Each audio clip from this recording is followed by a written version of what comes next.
Muy buenas noches, mañanas o tardes, dependiendo de dónde se estén conectando. Mi nombre es Richard Pinarcote, soy médico imagenólogo y pertenezco a la Sociedad de Radiología y Diagnóstico por Imágenes de Manabí.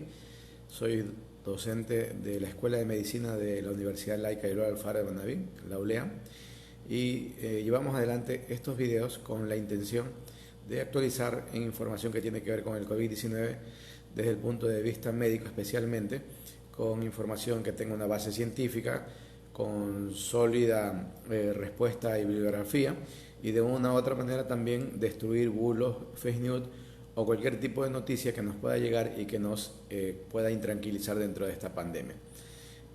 Acá en Ecuador se origina la señal desde la ciudad de Puerto Viejo, siendo las 20 horas con 6 minutos. Empezamos con esto. Y para empezar, siempre enviamos un afectuoso saludo a todas las personas que están convaleciendo en su casa, y obviamente que en otras circunstancias quizás no sería esa la causa de permanecer así, y mucho más con aquellas personas que tienen que llevar adelante o convalecer con el COVID-19, personas y grupos familiares, porque no es nada raro que los grupos familiares se contagien con todo esto. Y obviamente llegamos con un fuerte abrazo de solidaridad a aquellas personas también que hayan perdido un familiar, un ser querido, o algunos incluso. Obviamente queremos hacernos sensitivos con ese pesar.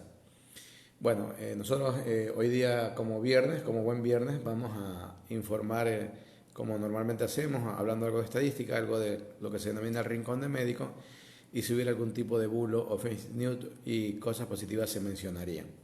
Entramos al tema de estadística y bueno, Ecuador nuevamente vuelve a decepcionarnos con lo de las cifras, y hoy día el gobierno anuncia que existen, o comenzamos a descender, o sea, es increíble, pero en vez de ir aumentando estamos descendiendo nuestros casos.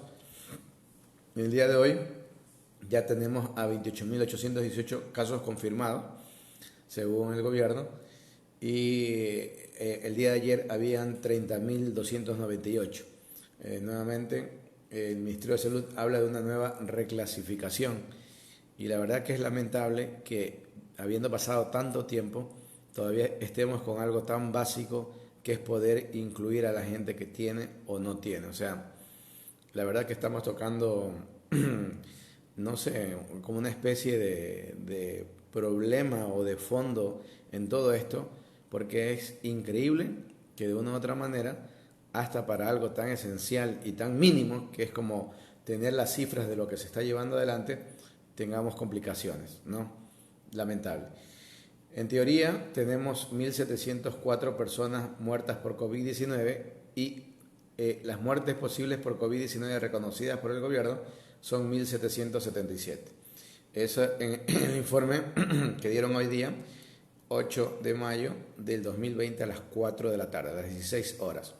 Y nuevamente, si hacemos la evolución de cómo nos han ido transmitiendo la información, damos cuenta de que inicialmente empezaron dando 2 informes diarios, de las 10 de la mañana a 5 de la tarde, 10 de la mañana a 5 de la tarde, luego modificaron eso, luego solo hicieron un día, luego comenzaron a hacerlo 8 de la mañana, luego 7 de la mañana, luego 8 de la mañana, luego los apagones que hemos tenido, y ahora hoy día, en esta semana ya, el día martes no dieron, fuera de ese fin de semana que no tuvimos, y ahora este día también que no lo dieron a la hora acostumbrada, sino a las 4 de la tarde.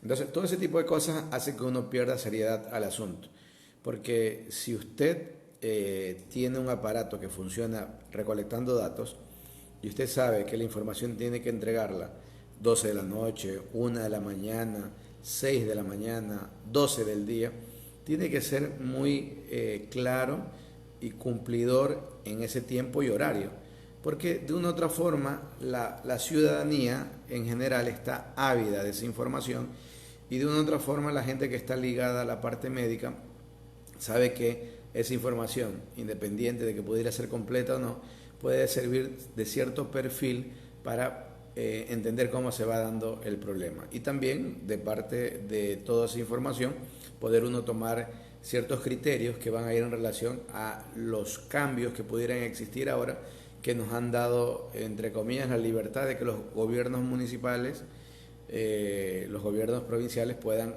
colocar su semáforo. ¿Sí? Entonces, todo eso es importante y ya les digo, resta credibilidad el hecho de que haya tantas modificaciones en cuanto al horario que entregan la información, el Ministerio de Salud, el gobierno. También resta credibilidad el hecho de que haya días que no las den, ¿sí? Y como que no importe mayor cosa. O sea, para mí fuera un acto muy negligente aquello. Y si uno pensaría que pudiera ser gobernante o algo, tendría que buscar explicaciones y obviamente despedir a la gente que está siendo ineficiente.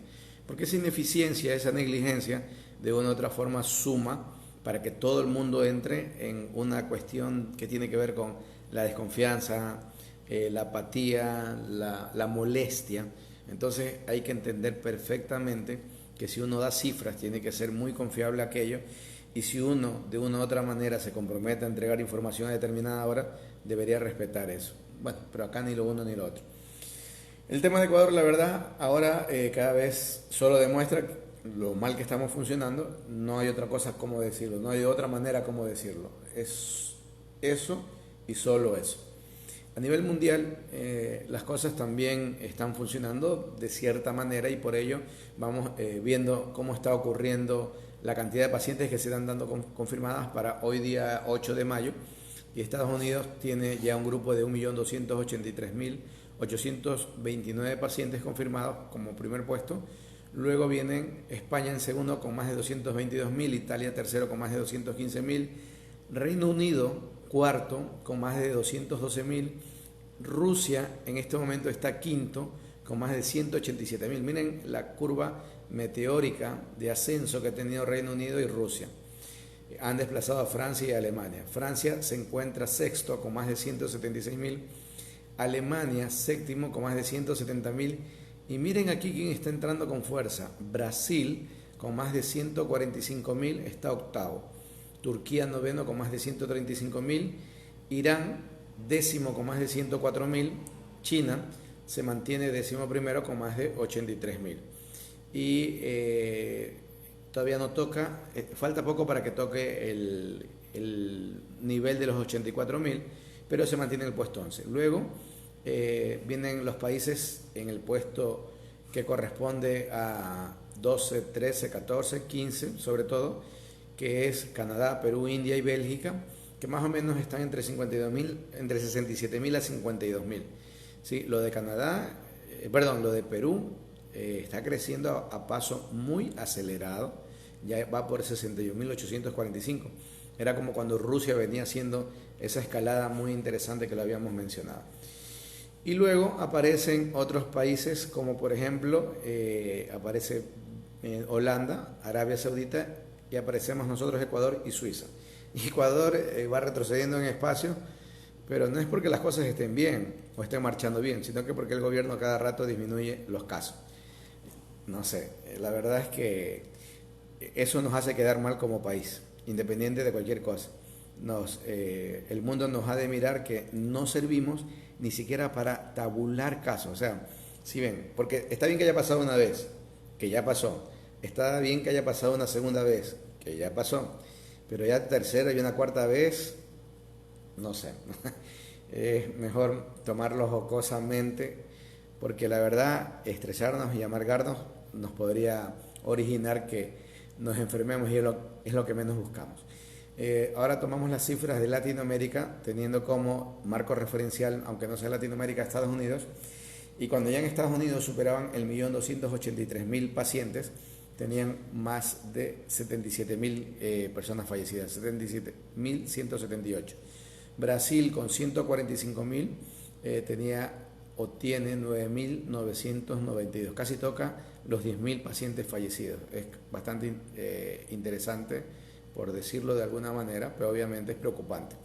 Perú con más de 61.847 tiene 1.714 fallecidos. Aquí entraría Ecuador, pero en Ecuador hay esta situación que llegamos el lunes a 31.000, pasamos el miércoles a 29.000, ayer subimos a 30.000 y volvimos a bajar a 28.000. Pero sí se dan cuenta de lo que significa eso, ¿no? O sea, la gente que, por ejemplo, hace finanzas, La gente que, por ejemplo, hace estadística, si solo vieran números, entenderían que algo está ocurriendo. O sea, dirían, ¿qué está pasando en Ecuador? Y obviamente, las personas que estamos involucrados en salud sabemos que esto de las tabulaciones y todo, está habiendo gente muy negligente, ineficiente, y que yo lo puedo decir de esa manera, está causando un daño al país por la imagen de decir que ni siquiera cuadros estadísticos, ni siquiera una buena relación en cuanto al número de casos que aparecen podemos llevar. México, este paso en teoría, México ya nos ha superado, en teoría, pero la verdad de las cosas es que estamos por encima de México. México tiene 29.616, tiene 2.961 personas fallecidas. Chile 25.972 y tiene 294 personas fallecidas. Colombia tiene 10.051, miren el paso acelerado que tiene Colombia con 428. República Dominicana tiene 9.376 con 380. Aquí viene Panamá con 7.868 y 225 casos. Luego tengo a Argentina, que tiene en el momento 5.611 con 293 casos. Bolivia, 2.081 casos con 102 fallecidos. Cuba, 1.741 con 74 fallecidos. Introduje a Paraguay para que lo vieran cómo está. Paraguay tiene 763 casos, 10 personas fallecidas, y Venezuela tiene 388 casos y 10 personas fallecidas. Por eso yo les había dicho que entre los países que mejor les ha ido, acá en Latinoamérica estaba Costa Rica, estaba Venezuela, entra Paraguay obviamente, hablando en general y hablando sobre los pacientes fallecidos, sin lugar a dudas está Venezuela, Paraguay, está Chile, ¿sí? Y obviamente también entra Cuba en esta clasificación.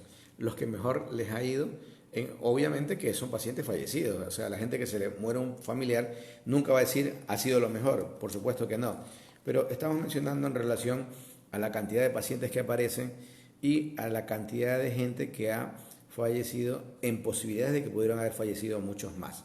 Entonces, bueno, hay que mirar, no hay que mirar tan lejos, no solo hay que mirar a Venezuela, a Paraguay, a Costa Rica, ¿sí? Solo hay que mirar allá. Ni siquiera es que hay que mirar a un país del primer mundo, sino acá cercano, y hay que mirarlo, ¿no? Sobre todo Brasil tiene que mirar allá, Ecuador tiene que mirar allá, Colombia tiene que mirar para allá, Perú también, que son los países, y México obviamente que también, que son los países que en cifras, en proporción, tienen algo que se puede decir descontrolado del problema. Bueno, esto es la cuestión de estadística. La verdad que los números pueden sonar fríos muchas veces y pudieran considerarse fríos, pero sí es importante tener presente esto, porque en la relación de los números uno puede tener un acto de conciencia de lo que está ocurriendo. A ver, y yo quiero expresar algo que es una opinión muy particular y muy personal, por si acaso. Y ahora, como tienen la potestad los municipios de dar semáforos, si se dan cuenta que hoy día ya salió la noticia de que el municipio de Daule, que se encuentra al frente de Guayaquil, ha flexibilizado o va a flexibilizar ya y va a entrar a semáforo amarillo, donde obviamente van a existir cierto tipo de situaciones en lo que tiene que ver de una u otra manera con la apertura de negocios, la movilidad de las personas, la movilidad de transporte. Entonces, ese acto de que los municipios puedan tener esto, lo hacen en teoría los municipios, ¿sí?, resguardados, protegidos y amparados por los datos que me da el gobierno, ¿sí? Es como lo que uno informa. O sea, yo pudiera venir acá y solo desde mi percepción, que ojo, sería solo una percepción, yo poder mencionar ciertas cosas de mi percepción y decir, yo creo que la curva se mantiene, yo creo que ha aumentado, yo creo que podría ir disminuyendo, etcétera, desde mi percepción. Pero eso solamente significaría para que, hasta en un tema legal, podrían decir, él está usando una situación que puede decirse que transmite información a mucha gente y no tiene bases sólidas. Y hasta cierto punto es verdad. Por ello es que uno tiene que hablar en relación a lo que son cifras oficiales, para bien o para mal, en este caso para muy mal sobre todo. Y aún con las cifras oficiales, ¿sí?, lo que hemos visto en esta escalada de cuestiones ilógicas, de que el día lunes tuve 31.881 casos, que el día martes no tuve casos, que el día miércoles tuve 29.420 casos, que el día jueves tuve 30.298 casos y que el día viernes, hoy día a las 4 de la tarde tengo 28.818. yo lo voy a poner en una especie de curva, llegué a 30.000 el lunes, el martes no tuve, el día miércoles bajé a 29.000, luego volví a subir a 30.000 y hoy día volví a bajar a 28.000. Eso, estadísticamente, si yo llevara algo serio, yo no le diera importancia, porque digo, aquí hay un sesgo grande, hay errores grandes. Sí quisiera que poderme expresar bien en esto. Entonces, en el momento que yo no tengo información que pueda considerarla válida, cualquier decisión que tome va a llevar un sesgo también. Por eso digo, lo que hace el municipio de Daule, me imagino yo amparado con lo que dice las cifras del Ministerio de Salud Pública, de una u otra forma hacen que si pasara algo, el municipio pudiera decir, yo hago en relación a lo que me dice el ministerio. ¿Sí? Esperemos que no ocurra. La verdad que uno siempre, yo soy de las personas que siempre ve el vaso medio lleno, y yo creo que sí se podrán dar cuenta de acuerdo a los videos que hablo. Siempre intento buscar lo positivo de todo, pero sí me siento un poco lastimado de ver cómo ni siquiera cifras que si ustedes, y ni siquiera voy a ser peyorativo con ningún país, para no entrar en esa dicotomía, ni siquiera mencionar ninguna región, pero que en algunos otros sitios que en número, en economía, en desarrollo humano, etcétera, están muy abajo que nosotros, lo han manejado muy bien. Entonces, sí da molestia, da hasta vergüenza de que nosotros tengamos tanta deficiencia en el manejo de números. ¿Sí? Si el manejo de números está de esa manera, bueno, cualquiera se puede hacer una película y pensar cómo estarían las otras cosas. Pero bueno, ya quedará en el criterio de cada uno hacer su propia película, pensar el propio argumento. Lo que yo les puedo decir es que las decisiones que tomen los municipios, que en teoría estarán avaladas por este tipo de información, ¿sí? Podrían luego hasta generar un conflicto, porque yo como ciudadano, si comienzo a ver que las cosas entran en una escalada de descontrol, yo el primero que reclamo es la persona que dio apertura a que cambiara el semáforo, ¿sí? Y esa persona también va a buscar allí. Entonces, si ven cómo se pueden ir generando ciertas cosas. Pero es importante mencionarlo de todas maneras para que se sepa que la gente que estamos involucrados en esto nos damos cuenta de los errores y que no es sencillo, por más que quieran hacerlo parecer sencillo, esconder las cosas. No es sencillo, o sea, no lo pueden hacer. O sea, y encima lo hacen muy mal. Es lo mismo que ocurre con las personas que fallecen. Ahora nos pueden engañar con que hay COVID seguros, probables COVID y otros más. Pero va a llegar un momento en que las cifras se van a conocer y habrá gente que va a tener que ser responsables de eso. Esa es la realidad de las cosas, ¿sí? Esa es la realidad de las cosas. Además que este gobierno ya oficialmente le queda, ya pasamos mayo, o sea, oficialmente llegando al 24 de mayo le va a quedar menos de un año. Por ende, todo lo que viene acá, o sea, todos los gobiernos tienen un desgaste normal, pero ustedes podrán decir si ha tenido o no, o sea, ya quedarán en la perspectiva de cada uno. Pero desde mi punto de vista, yo creo que no tiene una aceptación más del 5%. Entonces, yo creo que ni siquiera en eso se cuidan, porque cualquiera otro que venga, ¿sí? Van a utilizar el mismo argumento que utiliza este gobierno, de todo culpar lo que pasó atrás. Entonces, cualquier gobierno que tenga, viendo la mediocre o muy básica actuación que ha tenido esto, puede sencillamente servir de chivo expiatorio para cualquier cosa que se haga, que se invente, lo que sea. Entonces, hasta por eso hay que hacer bien las cosas. Pero, nuevamente les digo, el COVID-19, al ser un problema nuevo, no hay nada establecido al 100%. Hay muchas cosas que van apareciendo, muchas cosas. Y por ende, nos ofrece también la posibilidad de que podamos enmendar errores. Pero yo no veo que ocurre eso, lastimosamente, no lo veo que ocurre. O sea, la ciudadanía hace el sacrificio suprahumano de permanecer en casa, los negocios, las personas que tienen negocios, que no saben cómo seguir subsistiendo, hacen el sacrificio suprahumano de ver cómo pueden hacer, ¿sí? O sea, todo el mundo de los que nos compete a nosotros lo hacemos. El mismo sacrificio no hace la banca, por ejemplo, el mismo sacrificio no hacen ciertos sectores comerciales, no lo hacen, sí, pero nosotros sí lo hacemos.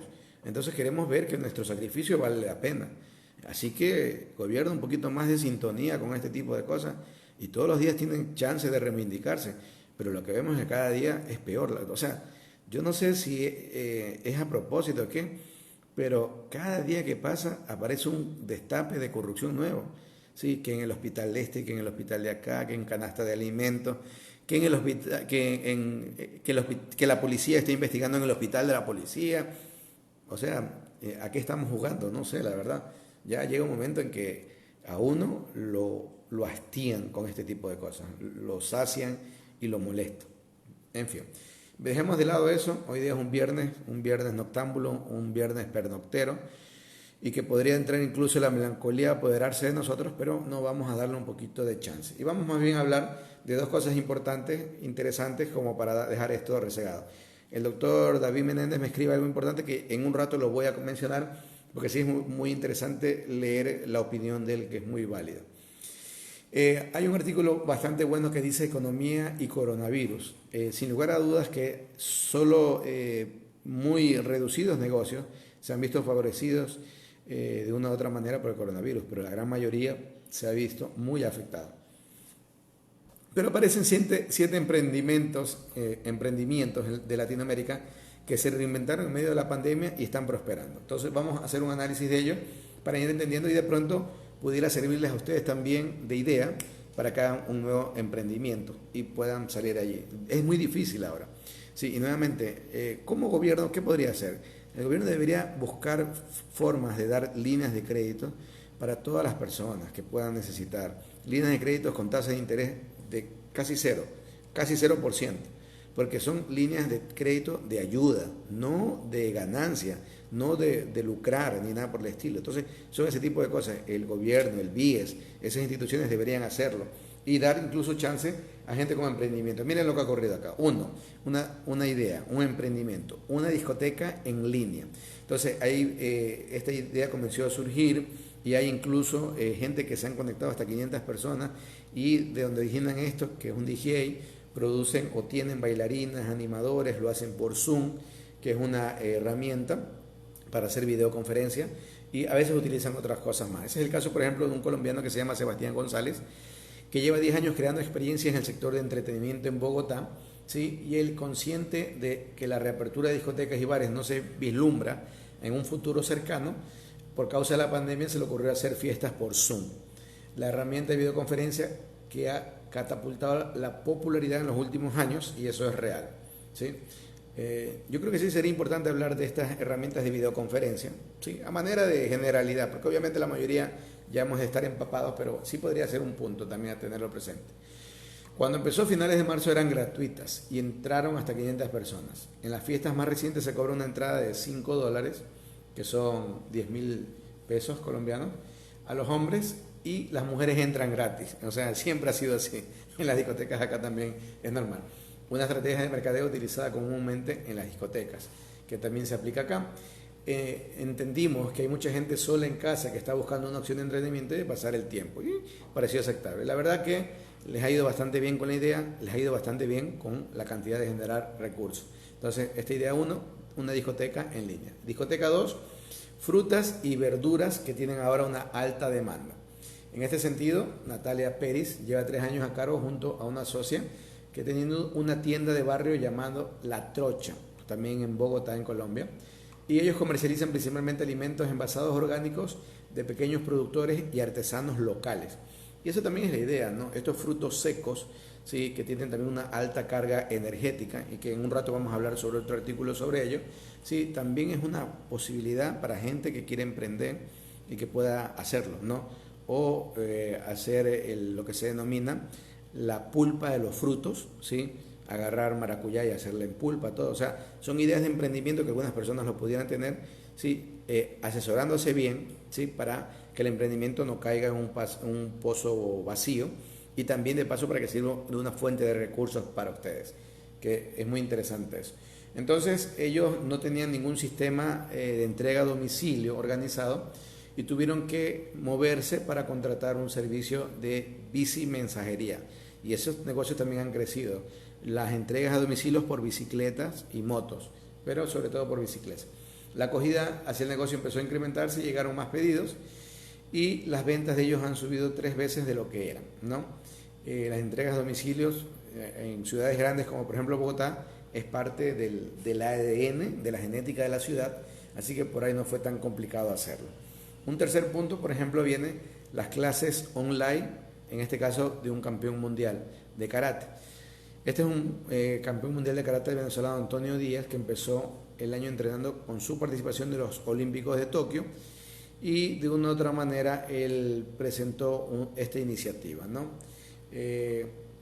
Cuando el gobierno venezolano decretó el 13 de marzo una cuarentena obligatoria, Díaz acababa de llegar de España y ordenó enseguida la cancelación de las clases en el dojo, o sea, en la escuela de enseñanza de él. Allí trabajaban 2 instructores que viven de lo que ganan, al igual que otras 3 personas que trabajan en otras áreas del negocio. Aunque algunos clientes cancelaron sus inscripciones, hubo quienes estuvieron de acuerdo de no recibir reembolso por el mes de abril. Al percatarse que la situación no sería tan temporal, Díaz exploró una vía normalmente que había visto con ojos dudosos, que dar clases por internet, y empezó a hacer Instagram Live, ¿sí?, que es otra herramienta para poder comunicarse a través de la cuenta del dojo, y vio que mucha gente se sumaba, incluso gente de otros países, y así fue incrementando, y la verdad que le ha ido bastante bien. Idea también bastante interesante, y esa idea también está siendo replicada en muchas de las cosas. Por ejemplo, esta es una idea que obviamente no busca lucrar, sino informar, pero es una idea también en base a que pueda llegar información avalada, científica, a la población, ¿no? ¿Sí? Sino que estamos hablando de ideas de emprendimientos que generan recursos a las personas que las llevan adelante. Esa es la situación. Luego viene otro, que son la creación de mascarillas de cobre, que se denomina. En ese caso, una chilena que se llama Luz Briceño dejó el diseño de modas en años recientes y empezó a investigar cómo podría producir textiles que tuviesen propiedades antibacterianas, y encontró que al estar elaboradas con cobre, de una u otra manera, podía llegar a ello. Se asoció con una ingeniera comercial y otra persona que supervisaba la producción en experiencias de textiles.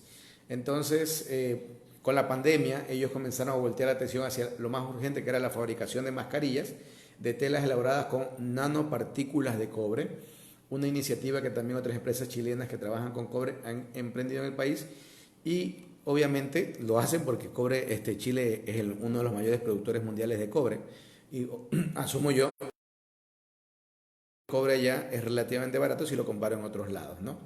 Así que el cobre tiene el beneficio que es antimicrobiano, y hay muchos estudios dando vueltas que indican que un microorganismo virus respiratorio muere a las 4 horas sobre una superficie de cobre. ¿Sí? Interesante.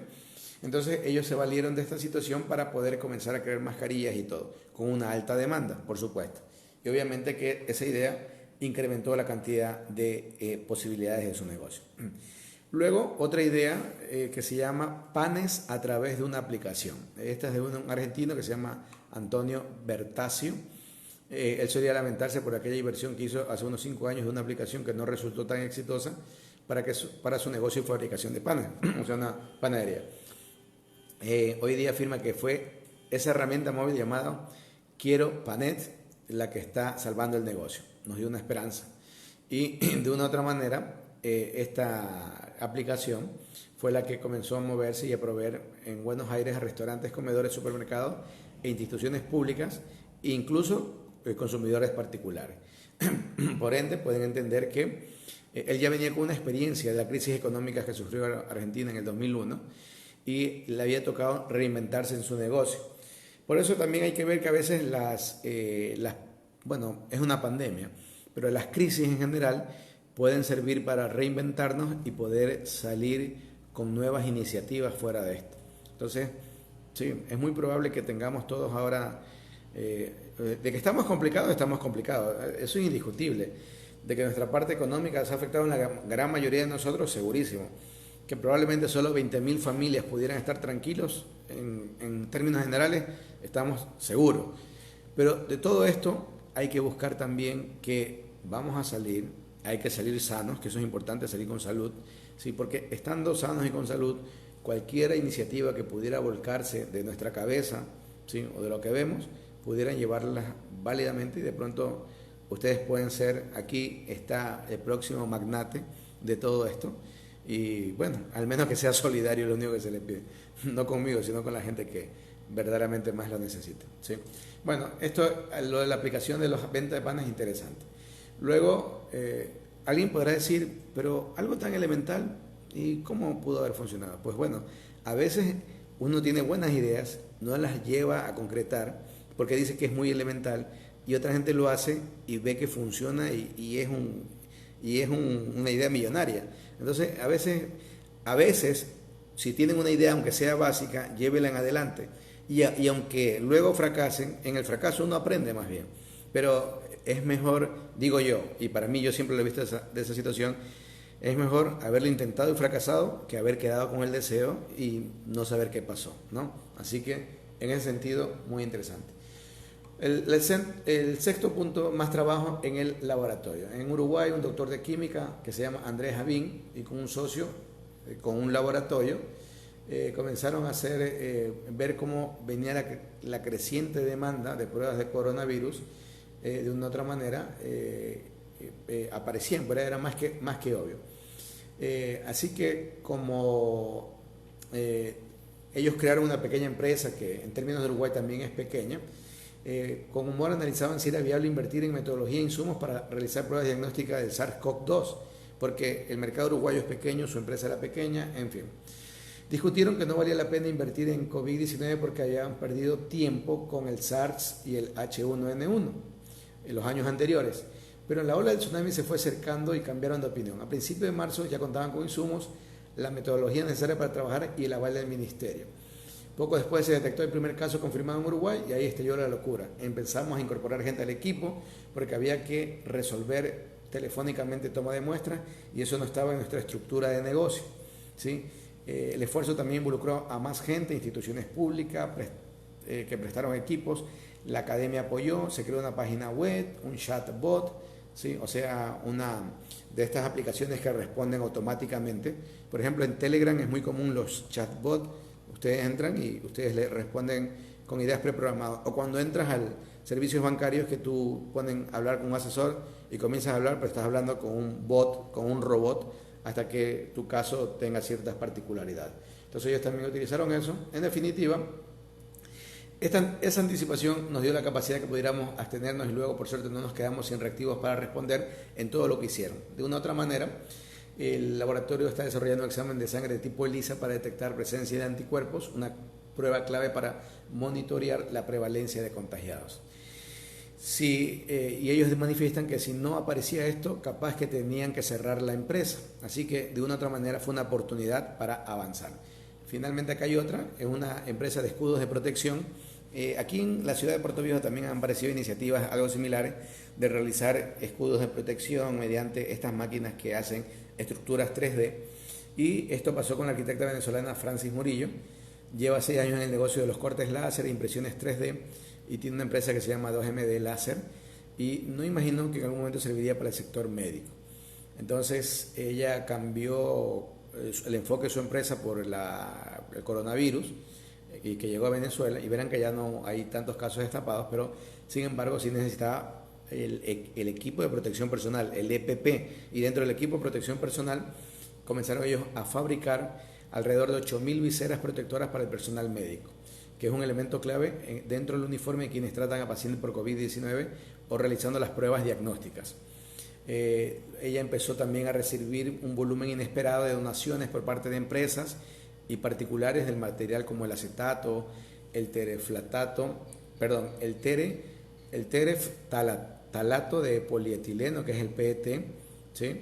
Que les vino bien para producir una gran cantidad de esto. De una u otra manera, hizo una especie de esquema compra-donación, o sea, lo vendía a un precio accesible y de esa manera se podía mantener. Pero aún así, la idea fue bastante interesante. Entonces miren cómo las ideas también pueden surgir. Y no es nada raro en este momento de ocio que pudieran cada uno tener algunas ideas que pudieran servir dentro de un futuro inmediato, para poder ustedes estar algún emprendimiento, algún negocio o alguna posibilidad de que pueda generar algo dentro de todo lo calamitoso que estamos viviendo. Porque estamos en una crisis económica indiscutible, que el gobierno hace todo lo imposible para que nos vaya peor, indudable, ¿sí? Y de que mucha gente que trabaja allí hace los actos más bochornosos desde el punto de vista de la corrupción, eso también hay que decirlo.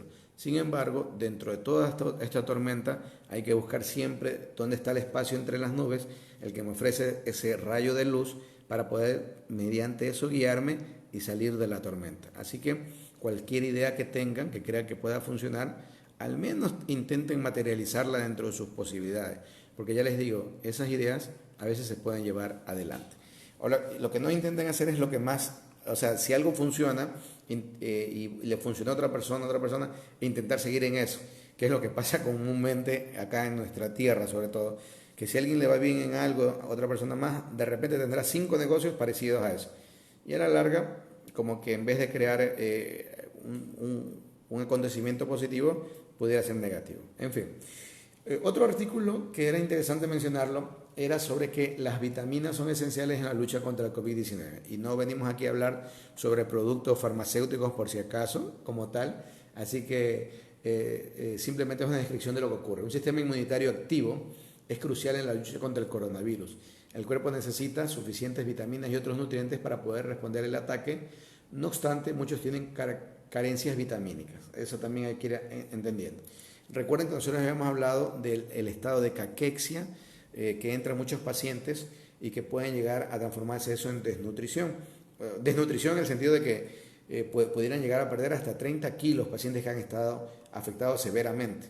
¿Sí? Aquí tengo un colega médico que me gustaría saber él qué porcentaje cree que se pudiera llegar a perder en cuanto al índice de masa corporal de la persona. Ojo que si estamos gorditos y quedamos un poquito más flacos, más bien fue como hasta una, entre comillas, bendición. Pero hay gente que estando normal pudiera bajar de peso. Entonces, la carga proteica que tiene que hacer, o sea, la alimentación de proteína, ¿sí? Recuerden el grupo de proteínas, carne, pescado, leche, derivados de esto, ¿sí? En fin, todas las carnes de todo tipo, ¿sí? Son las que de una u otra manera van a sostenerme. Y ahora, en cuanto a las vitaminas también que forman parte de dar equilibrio al sistema inmune. Así que el artículo menciona que nada funciona sin vitaminas, las medidas tomadas son importantes, pero también es importante que prestemos atención a nuestro estado nutricional para que nuestro sistema inmunitario pueda funcionar. La vitamina C y D u otros micronutrientes, sobre todo el zinc y el hierro y el selenio, son muchos más que nutrientes agradables de tener. En el peor de los casos, la falta de nutrientes puede abrir la puerta al virus porque el cuerpo no puede defenderse de los intrusos, o sea, este y otros virus por si acaso. Para las personas que ya pertenecen a un grupo de riesgo, el peligro en la actual situación es particularmente alto. Sí, en ese sentido, entendamos que hay vitaminas como por ejemplo la vitamina D, que yo la puedo ingerir y me puede llegar desde la leche, pero también necesito que el proceso para que pueda aplicarse tiene que sufrir una transformación que lo hago con los rayos solares, ¿no? O sea, son otras cosas que se van subiendo. Vitamina C, que tengo muchos alimentos que lo tienen en grandes cantidades, habrán unos más y otros menos, ¿sí? Desde alimentos que tienen una buena concentración, como ahorita kiwi, los cítricos, en fin, todos estos. Incluso estos también tienen una buena concentración de zinc, ¿sí? De selenio, por ejemplo, que también ayuda muchísimo. Ahora, la pregunta que iba a hacer, que muchos se podrán hacer es, ¿lo hago por comida o tomo complementos? Porque esa es la situación. Y aquí dice, el efecto positivo de la baya del saúco no es ninguna farsa, es un tipo de planta, ¿no? Sino es pura bioquímica. Contiene numerosas vitaminas y oligoelementos, ¿sí? Y opinan que actualmente es aconsejable aumentar la dosis de vitaminas y otros micronutrientes si es que usted tuviera algún déficit con la ayuda de suplementos, pero la mayoría de ellos carece de vitamina D sobre todo. En ese sentido, la necesidad de nutrientes aumenta en pacientes embarazadas, en la lactancia.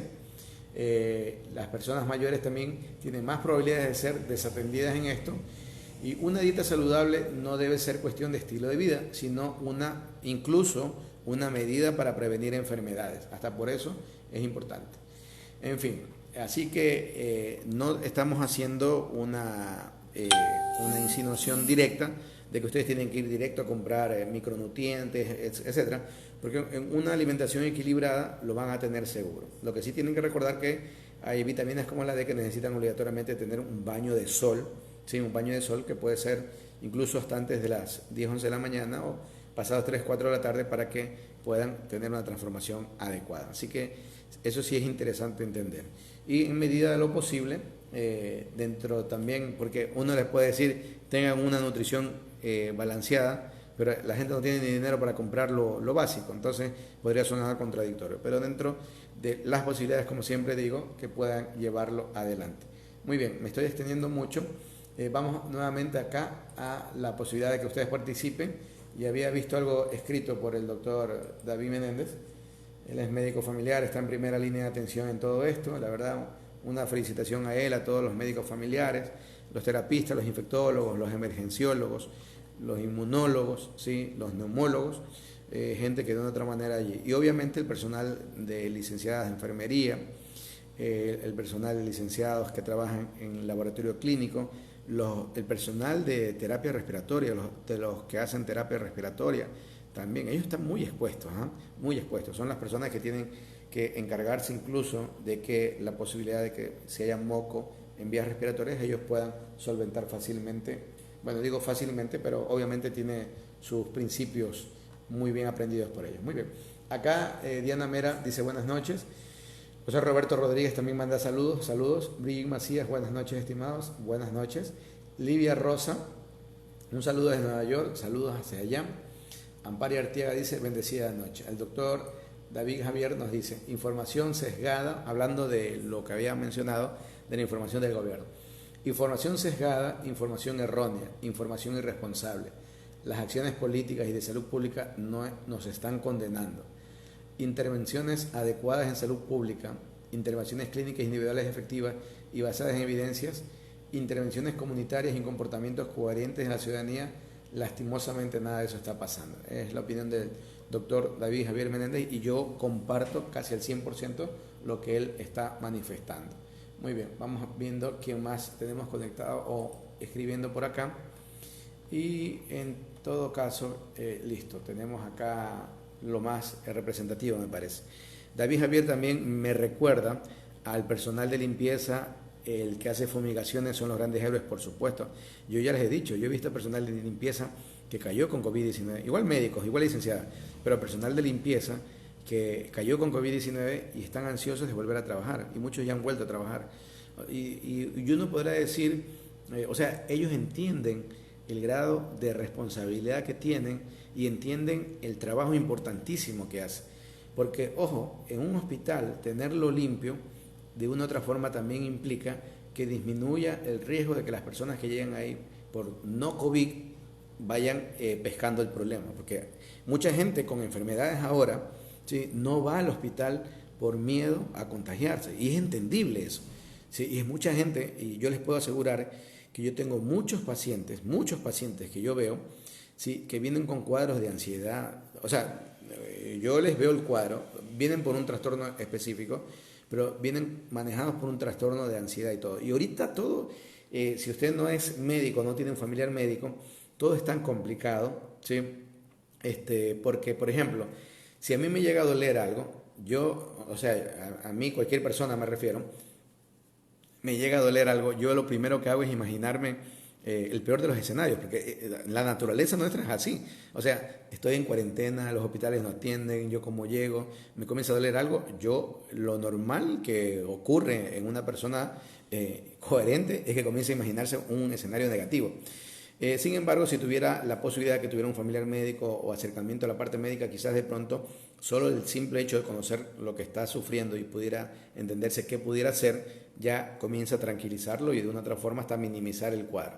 Pero yo tengo muchos pacientes que vienen con eso y el hecho de ya recibir una consulta médica, porque, o sea, yo soy imagenólogo por si acaso, pero estoy al frente ahora de la parte de ecografía, entonces el hecho de que puedan interactuar con un médico, porque igual tengo mi formación de médico general y obviamente sin tener la capacidad que tienen los médicos familiares y los médicos internistas, que obviamente ellos tienen una visión más amplia de todo y a buena hora que así sea, pero sin embargo uno sí puede orientar para cuestiones básicas y de una otra manera eso también ayuda a que el paciente pueda irse más tranquilo a casa.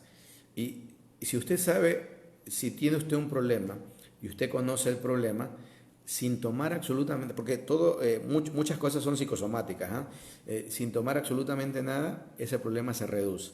Me explico, por ejemplo, en el caso de lo que tiene no tiene que ver con el COVID, pero solamente es para graficar un ejemplo. Si usted es mujer y se toca una bolita el día de hoy, no va a haber poder humano que le quite de la cabeza la posibilidad de que esa bolita puede hacer algo malo. No va a haber poder humano. Y el día de mañana eso le va a estar doliendo y le va a estar doliendo y que esto, que el otro y que me aumenta, que disminuye. Entonces, hasta que no se haga un estudio, no la valoren bien, en ese momento que usted sepa, por ejemplo, en este caso, que sea un quiste, que es una bolsita de agua y es algo benigno, entonces cuando ya usted sabe eso, le explican sobre eso, automáticamente si eso le venía doliendo 10, sin tomar nada, al día siguiente eso le duele 6 o 5, por ejemplo, o hasta menos. Porque nuevamente el efecto psicosomático, ¿sí? La somatización, o sea, transformar eso en la angustia en algo más, se va a dar. Se va a dar. Por eso hemos hablado del confinamiento, los cuadros de depresión, de ansiedad que pueden causar. Y si normalmente ya hay gente que pueda ser ansiosa o sufre de depresión, esto podría explotar mucho más. Así que por ello es importante, dentro de lo que se pueda, tratar de llevar las cosas en calma en casa. ¿Sí? Por todo esto. En fin, era un comentario en relación a lo que había manifestado acá, que coincido plenamente, el doctor David Javier, y de la posibilidad de que la gente no vaya a los hospitales.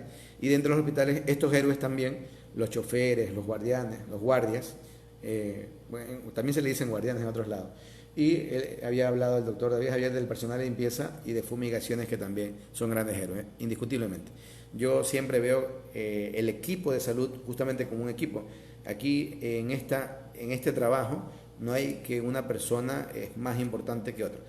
Lo que hacemos todo, de una u otra manera, cuando hay un triunfo, todo es más aportado en el triunfo. Y cuando hay un fracaso, de una u otra manera, en mayor o menor escala, hemos contribuido para que el fracaso se dé. Así sea que no tengamos nosotros la culpa, sino sea culpa más externa, como por ejemplo que las entidades encargadas de salud debieron haber aportado en esto, lo otro, etcétera. Pero igual existe la frustración, la pena, el dolor cuando las cosas no se dan allí. Así como también es todo lo contrario. Cuando vemos gente que ya va saliendo del problema, y yo ya tengo mucha gente que le he estado haciendo seguimiento y hemos ido acompañándolo en su problema, y la verdad queda una gratitud, o sea, uno siente esa gratitud de esas personas y a uno le alegra muchísimo. Yo tengo me lleno de una energía increíble, la verdad, y para mí eso es gratificante, totalmente gratificante, ¿sí?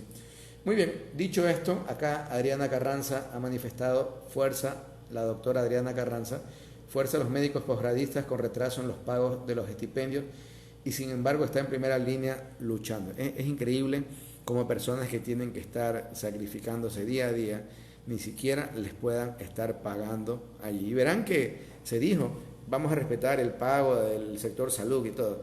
O sea, cuando uno entiende que la palabra de una persona no puede ni siquiera cumplirse, uno sabe que esa persona no debería seguir. Desde mi punto de vista, ¿sí? Hasta fallar en eso tan elemental, ¿sí?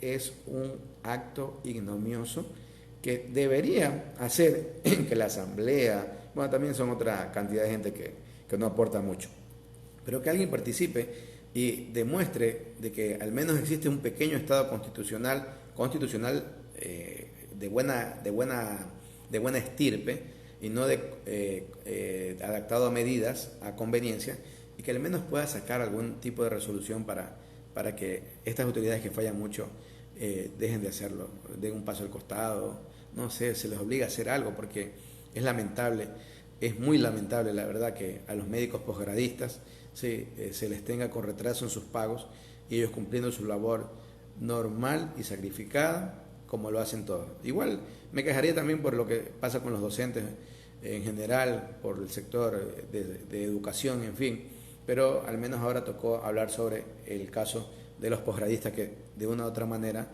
la están viendo difícil, encima sintiendo la ingratitud del gobierno, de los que tienen que al menos darle un poquito de paz y tranquilidad pagando sus sueldos como debería, ¿sí?